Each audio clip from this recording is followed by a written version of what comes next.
Syekh Maulana Syarif Hidayatullah atau Sunan Gunung Jati adalah salah satu dari 9 orang penyebar agama Islam terkenal di Pulau Jawa, atau dikenal dengan sebutan Wali Songo. Sunan Gunung Jati meninggal pada usia genap 120 tahun.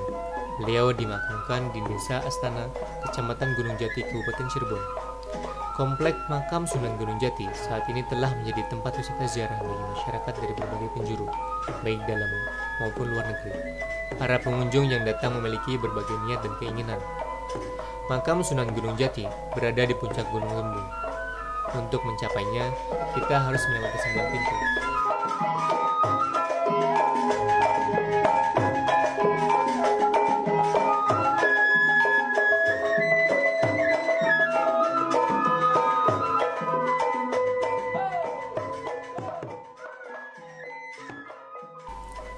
Pintu yang pertama atau dikenal pula Gapura Wetan merupakan awal untuk menuju makam Sunan Gunung Jati. Setelah memasuki pintu pertama, kita akan menemukan para pengunjung yang sedang mandi atau sekedar mengambil air wudhu di tempat sekitaran pintu pertama. Selanjutnya, pengunjung harus melewati pintu yang kedua atau dengan nama lain adalah Lawang Krapyak. Memasuki pintu kedua ini, kita akan dihadirkan tempat berkumpulnya para kemit atau penjaga makam Sunan Gunung Jati.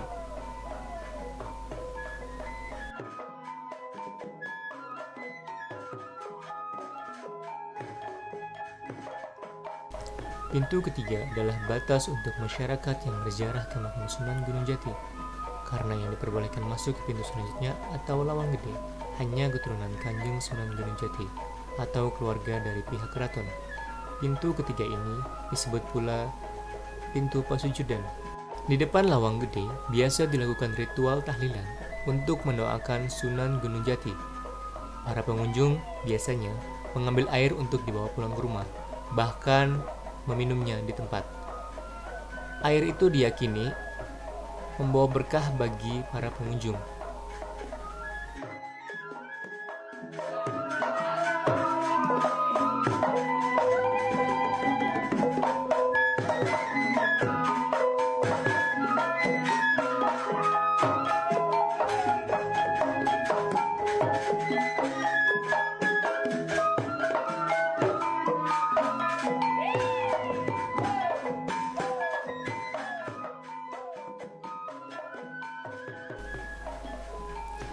Tidak jauh dari Lawang Gede, tepatnya sekitar 50 meter ke arah barat, peziarah akan menemukan komplek makam keluarga Sunan yang merupakan keturunan ras Tionghoa yang berasal dari istri ketiga beliau yang bernama Ong Tien Niu.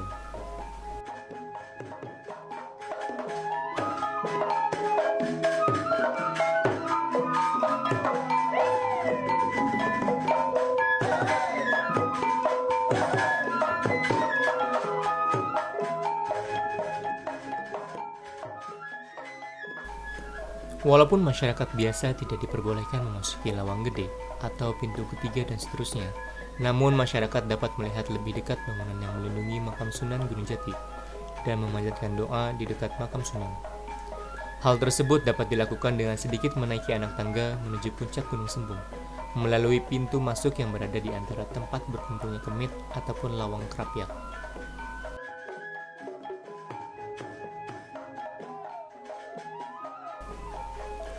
Di puncak Gunung Sembung, sekitaran makam Sunan Gunung Jati, terdapat salah satu situs yang bernama Pusar Bumi. Situs tersebut adalah sebuah lubang di permukaan tanah. Kami tidak mendapat keterangan lebih lanjut mengenai situs ini. Tepat di bawah cungkup atau bangunan tersebutlah letak di mana makam Syekh Syarif Hidayatullah atau biasa kita sebut dengan Sunan Gunung Jati.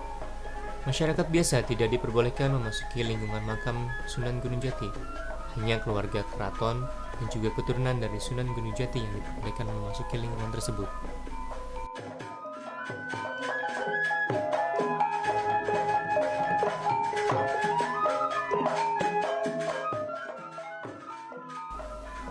Tak jauh dari bangunan makam, terdapat masjid yang diberi nama Masjid Sang Sakaratu atau Dok Jumeneng, yang konon dulunya digunakan oleh orang-orang yang keling yang pernah memberontak pada Sunan Gunung Jati.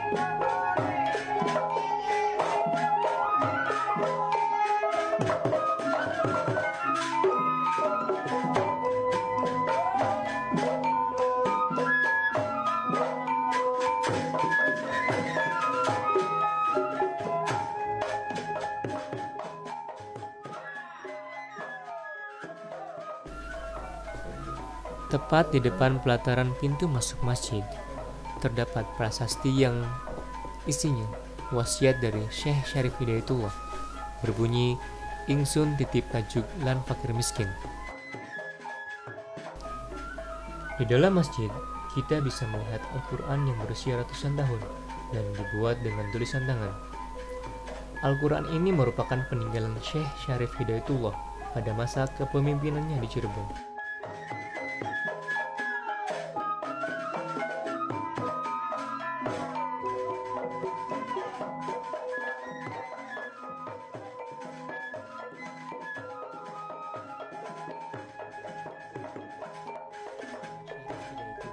Atau Sunan Gunung Jati adalah salah satu dari 9 orang penyebar agama Islam terkenal di Pulau Jawa, atau dikenal dengan sebutan Wali Songo.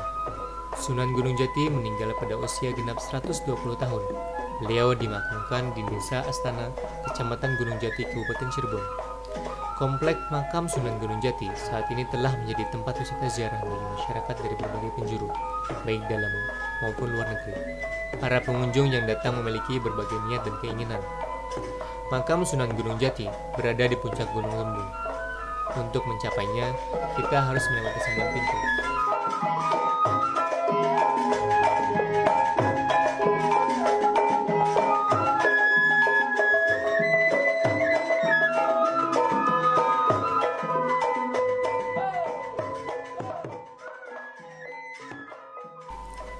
Pintu yang pertama atau dikenal pula Gapura Wetan merupakan awal untuk menuju makam Sunan Gunung Jati. Setelah memasuki pintu pertama, kita akan menemukan para pengunjung yang sedang mandi atau sekedar mengambil air wudhu di tempat sekitaran pintu pertama. Selanjutnya, pengunjung harus melewati pintu yang kedua atau dengan nama lain adalah Lawang Krapyak. Memasuki pintu kedua ini, kita akan dihadirkan tempat berkumpulnya para kemit atau penjaga makam Sunan Gunung Jati.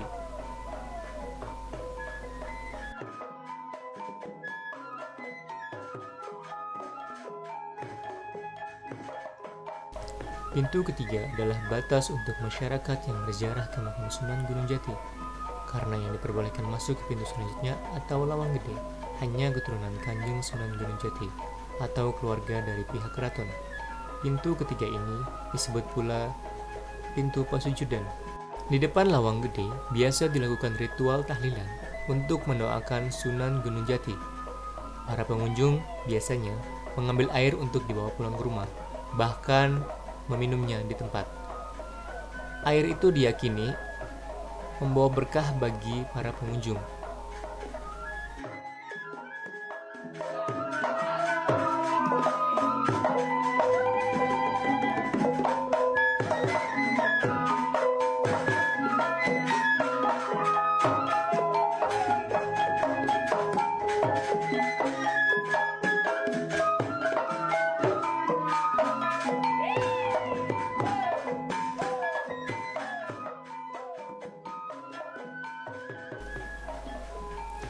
Tidak jauh dari Lawang Gede, tepatnya sekitar 50 meter ke arah barat, peziarah akan menemukan komplek makam keluarga Sunan yang merupakan keturunan ras Tionghoa yang berasal dari istri ketiga beliau yang bernama Ong Tien Niu.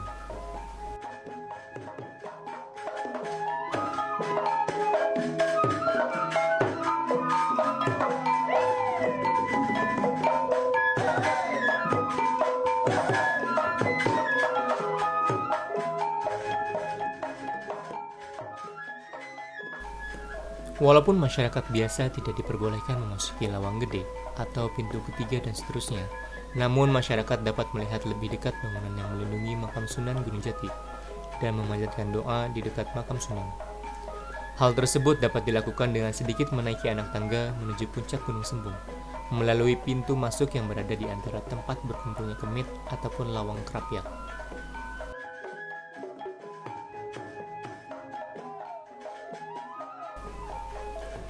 Di puncak Gunung Sembung, sekitaran makam Sunan Gunung Jati, terdapat salah satu situs yang bernama Pusar Bumi.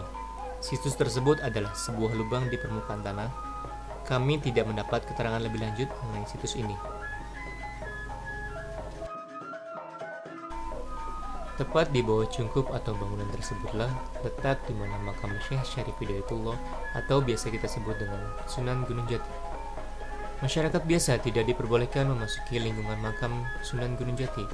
Hanya keluarga keraton dan juga keturunan dari Sunan Gunung Jati yang diperbolehkan memasuki lingkungan tersebut.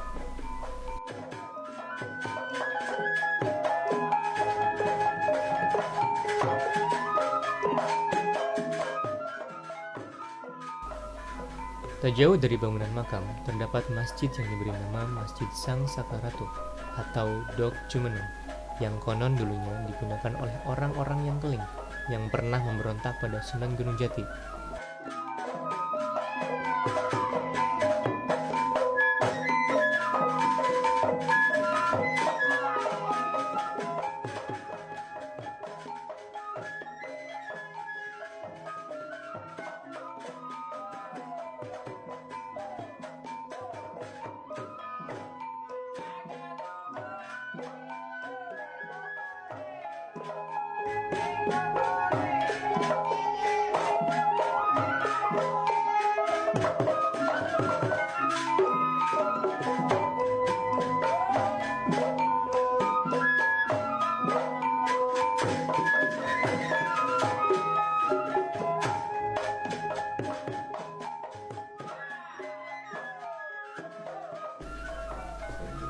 Tepat di depan pelataran pintu masuk masjid, terdapat prasasti yang isinya wasiat dari Syekh Syarif Hidayatullah, berbunyi, "Ingsun titip tajuk lan fakir miskin." Di dalam masjid, kita bisa melihat Al-Quran yang berusia ratusan tahun dan dibuat dengan tulisan tangan. Al-Quran ini merupakan peninggalan Syekh Syarif Hidayatullah pada masa kepemimpinannya di Cirebon.